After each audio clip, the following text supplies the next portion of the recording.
Hello, welcome back to Automotive Tales. On today's episode, we're going to do a very brief fleet update.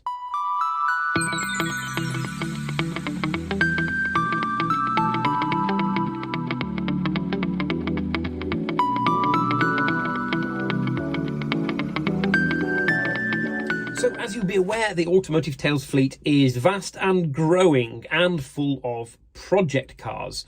There's a bit of a life lesson there in being a completer finisher or not, as the case may be. Anywho, we're going to start with the Land Rover. You can see we are sitting in it. You've just seen a video on it and I've introduced it to the channel. So it has gone nowhere. I still need to get the brake master apart, shorten the shaft that goes to the pedal so that we don't get the brakes coming on all the time. So that will happen at some point, probably over the Christmas break when I've got a bit more daylight and it's maybe a little bit warmer than it is today, because it looks like it might actually be about to snow. So that's gone absolutely nowhere. Then you remember back in spring 2022, we set ourselves a challenge to find an unexceptional car. And my friend Martin ended up with the RAV4 and I ended up with the mighty Mazda 121, or the fake Fiesta, if you will. And then, oh yeah, and then just as quickly, yeah.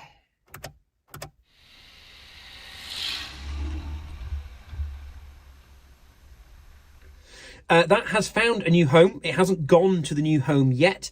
I wanted to go through it mechanically and just make sure it was so before handing it over. So there are a few more things I wanted to do that didn't need doing in summer, but are now really quite due for doing. So I've got a couple of videos of an idiot trying to be a mechanic, using my new lift, which is quite nice. And yeah, trying to get the Mazda basically ready for its new home. So what other project cars have we got? Well, there is the E30. So recently I introduced you to this car that's been hiding away in the corner of the workshop for quite a long time and taking up said lift. So now we've freed the lift up of that, I should probably give you an update. So it's gone off to classic barnstormers. Steve and Rob, the engine guy, have been going through it. I think I've mentioned before that they found a whole lot of problems, but the engine was a massive unknown. So I'd done all the bodywork and all the ancillary stuff, like suspension and the fueling system, but never actually got round to touching the engine. I noted it had a new radiator, so it looked like it had some reasonable maintenance in the past.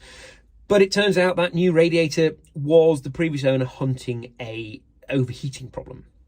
So they had the engine out and noticed that the head gasket had failed between cylinder 5 and cylinder 6, and the sump was full of coolant. This is not a good start. Now, the engine is technically salvageable, but the reason for the head gasket going is that the cooling jackets that go around the cylinders were all furred up with coolant that started to crystallize over the years, and so was just not letting the heat out of the cylinders, and it's obviously caused the head to warp, or the block to warp. And it can all be rectified, but it's a big expense, because it's basically regrind the crank because there was some corrosion on that, which means new bearings, probably new pistons, pressure test the block, skim the block, assuming it's okay. Same with the cylinder head. Rebuild all of that while it's out. Make sure the valve seats are good. Put it all back together. New gaskets, new timing chain, belt. There's a belt on those M20 2-litre engines. And that's just a massive job. A massive job. And probably more than the car's worth. So we've been hunting for a new engine. Now, there were a couple of options on the table. One that was considered was maybe going EV, but that's a large quantity of money to spend, and I'm not convinced they're going to age that well, while it would be quite interesting. We looked at going something really radical, maybe going and putting a much bigger engine in, a later twin-cam engine or a V8, but it just messes around with originality too much, which was the original idea of the car. Keep it OEM.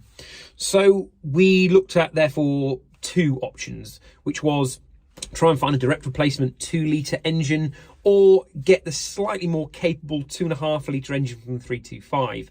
Now, that would require some modifications, but not really massively visual modifications. Mainly, it would be an ECU change and a little bit of wiring updates, and it might make the car a bit more drivable. However, we have found a good 2-litre engine now, hopefully. So in the next couple of weeks, that should be landing with classic barnstormers, and they can get on with swapping that out.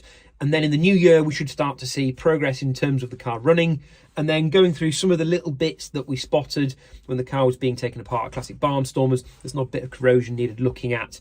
There's a few seals that have dried out and bushes and things that have perished.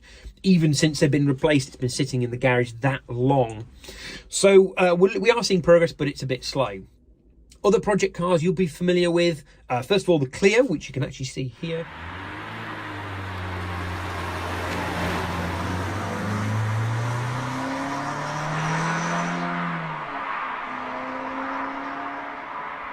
Nothing wrong with that, although the MOT has run out because we haven't used it for ages. It's just sitting here on the driveway, just needs me to get it started and get it through an MOT. Should sail through. Then there is the Porsche 944. So you'll have seen during the year, last year and this year, I've been going through it and doing lots of mechanical work on it. And it's in a pretty good state now. It starts and drives very well. We've done the engine mounts, we've got the fueling system sorted. I've got new wheels for it. Haven't bought new tyres because I'm waiting for the bodywork. So it needs quite a lot of repairs to the bodywork. It's got rusty lower sills and rusty lower wings, because while it has been repaired in the past, it's not been done clearly very well, so it's starting to come through again. So I've got a slot booked, but it's not until, I think it's end of February, early March next year. So that's a long old wait. There's a few more mechanical things I'd like to try and get to before it goes in, but they're all fairly minor things that could be done afterwards. And then we will have a fairly finished 944 that will probably be going straight to auction to make room for a other project sports car that we have tucked away somewhere. But I'm not going to talk about that now. I'll save that for another video, because it's been around for ages and it's very noisy and very fun and has an odd Le Mans based story, as you might expect. So, other staples of the channel, there is the Rolls-Royce Silver Spirit, the Duchess. She's in storage along with the Bentley Turbo R and the Fiat 850 Sport Coupe. They are now tucked away for winter at Henry's Car Bar, and they won't be moving for a little while. But hopefully in spring we can look to get those out again. And then last but not least, at least I think that's last but not least, I've covered pretty much everything. Yeah, there's a lot to go through. Volvos. So you know we have a Volvo V60 R Design as our daily driver. Now that's a great car, we're really enjoying it. Volvo are pushing us to go and order a new car because it's about a 12 to 18 month waiting list. But to be frank, I think we're probably going to end up keeping this at the end of the PCP deal, because it's really quite a nice car. So not much more to say on that other than it just continues to go. Good 30,000 miles we've put on it now from new. And then other Volvo projects. So you'll know we also have a Volvo 850 T5 and a Volvo 850 T5R in the all-important gold or yellow. Now, the T5's been ongoing for ages. I just need enthusiasm to finish it off. It should be a day or two's job, so I'm hopefully going to get a few familiar faces from the channel back together and we'll have a bit of a weekend on that, but probably in spring, because that's outside, and I don't like working on cars outside in winter because your hands go blue and it's just not fun. And then there's the T5R. That really is just waiting for me to find some time and headspace to do stuff with it. We've got it back, we've got it tucked away in a garage. It starts and runs. We've just got to start going through, making a list of all the things it actually needs, and then probably finding somebody to do that work for me. In fact, if you've got any good recommendations of a Volvo garage that could do the repairs to the T5R, which is going to be fairly substantial, it's going to be, I think, an engine out overhaul because it's leaking power, aka oil, from everywhere. So I think lots of seals have dried out and it just needs some good old TLC. While I could do some of this myself, as you will see with the upcoming Mazda videos, I like to tinker, but I'm certainly no expert. A bit of all the gear, no idea, potentially. So yeah, if you've got any recommendations, bleep bloop in the comments below. But I think that is all for this episode of Automotive Tales. Join us next time as we get the mighty Mazda into the workshop on the lift and try not to break too many things. Right, bye for now. Oh yeah, don't forget to, like, share, subscribe and all that jazz. Cool.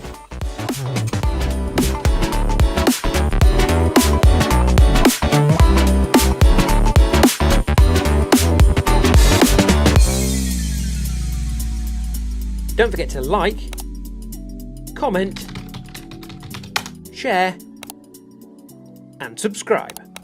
Thank you for watching.